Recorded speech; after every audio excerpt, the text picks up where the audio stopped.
So what up, YouTube? Big Lou. What can I say? Tapping back in, the Latin assassin himself. Baby. So this is the official start of the Coward series, but it's not really. It is in name because the original video I did on cowards was the first one was Romney McDaniel. Okay, that was the first one, but unfortunately I ran out of space on the title and I added it in the description section. So, but this is going to be the actual titled start to the Coward series, and this guy wasn't even going to be in this. He's not currently a elected position. He was prior, in the past, but something he came out today and said something that's so damn so disgusting, despicable. It's even hard to put words to it. There is no calculation that equals equal or more than, the gator things in math. Less than, greater than, nothing. This shit is it's just bogus. It's just talk to talk, right? Okay, so let me get into it. It's gonna be real quick. It's gonna be a short video. Like I said, I'm trying to cut back on my videos, making anywhere from like 7-8 minutes up to like 12 minutes, 15 minutes tops, depending what the thing is, what the dogs, the bulls are barking, depending on what the topic is. Okay, so you guys seen the thumbnail? Newt Gingrich, right? The 50th Speaker of the House of Congress in the history, right? He was number 50th. I think he was there from 95 to 99. Shh, quiet. Ain't even nobody there. Shut up. Yeah, these guys, I just fed them, so they got to run around. They did all their running around, and then I feed them afterwards. Don't feed them before, So, anyways, a lot of times we just kick back and they eat and they just lay down and rest afterwards. So they're bringing attention. They're barking for nothing. There's nobody around. They might have seen a squirrel though, so I'll take that back. Anyways, so Newt Gingrich, right? This guy's ran for president before. Like I said, he was the Speaker of the House for the Republican Party during the part of the Clinton era. I believe his second term. He came on and said on national TV and said what's going on with Trump in New York with this trial is equivalent, so meaning equal to, right, the 1960s civil rights workers from Mississippi, right?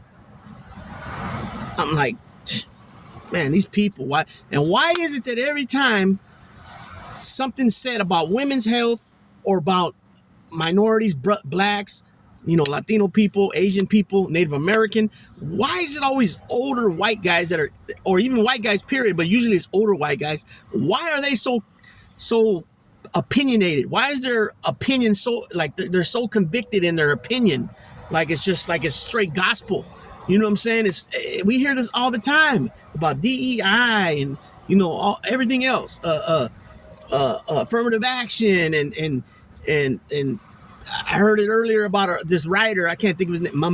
David Mamet. He's whining about the pendulum swung too far, and people that actually deserve it and did the hard work and are actually qualified are getting pushed out because they have to make room to put these people in. It's a bunch of bullshit. It's just a bunch of whining, crybaby ass crap. That's all it is.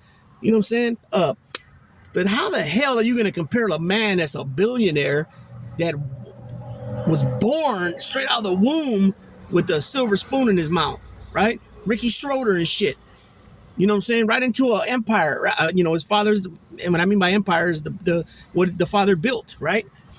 When the father died, I think Donald got and his sister Mary, and then their brother Robert, because I think Fred Jr. was kicked. He was kicked out. He didn't get nothing, and he died earlier. Mary Berry, his sister, is a judge, right? She sent many people to prison. She passed away about a year or two ago. And his brother Robert, who was younger than him, passed away while he was president. And from my understanding, he got about $250-300 million for himself alone. So I'm pretty sure that each kid got about that much, right? His father had a big empire, as far as real estate Mongol, right? He owned a lot of real estate in all different boroughs and everything. Manhattan, especially Manhattan, the buildings are huge, you know, hugely, the money's woo, you know. And so this guy, you know, he got to go to private schools. He went to military school. You know what I'm saying? He got to have his daddy find a doctor or their doctor to say he had bone spurs and he didn't go to the Vietnam War. You know what I'm saying? All that crap, just whiny crybaby shit, right? We know he didn't go, okay?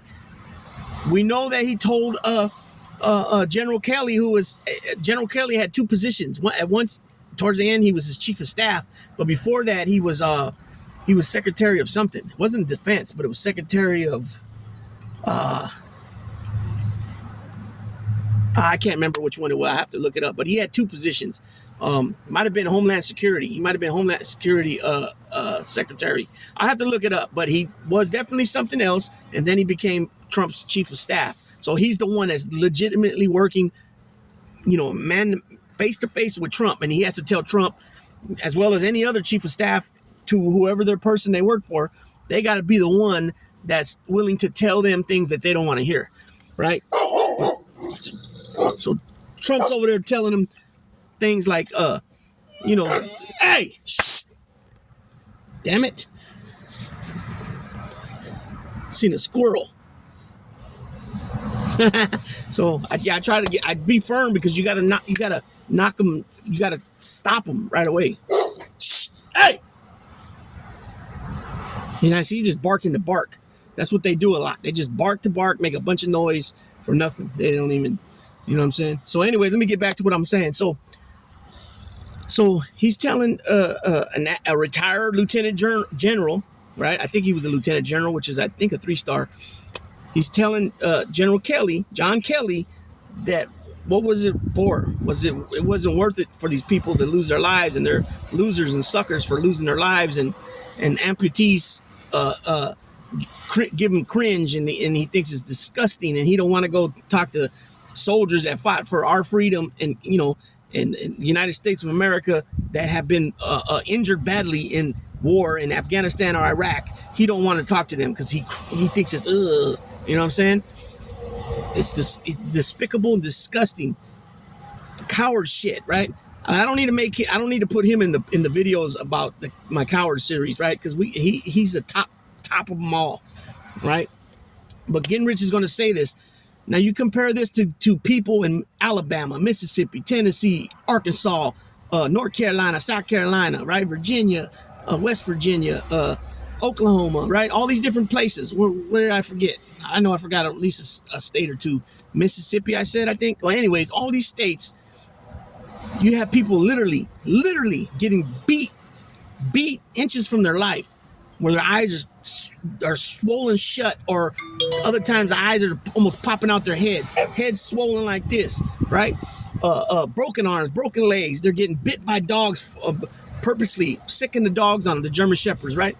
They're getting beat with the billy clubs, right? They're getting strung up in the trees, right? They're getting hung, they're getting killed, right? They're getting drugged by pickup trucks, right?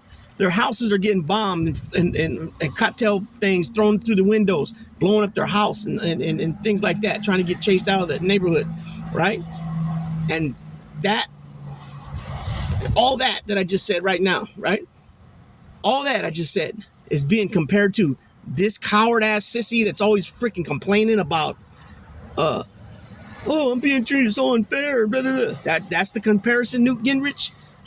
You should be ashamed of yourself for even saying any dumb shit like that, man. You know what I'm saying? It's ridiculous, man. People and nobody speaks up. Nobody says nothing back to it. It's just like either be quiet about it or they shake their head and nod with it, right? Because some reason their mind is just, I don't know, man. I don't know what it is. Now it's a sense of warpness. I don't know what it. I can't really. I'm not a psychologist or psychiatrist, right? I can't prescribe medication one way or another. but come on, man. Common sense and right from wrong is right from wrong, right? I mean, come on. Stuff like that shouldn't even be coming out of people's mouths, especially those that never lived a life in one of those other people's boots, shoes, anything. You know what I'm saying? Got no business speaking on hardships and struggles and all the things that people's been through, right? Because these people such as Governor DeSantis too over there. And there's so many people from his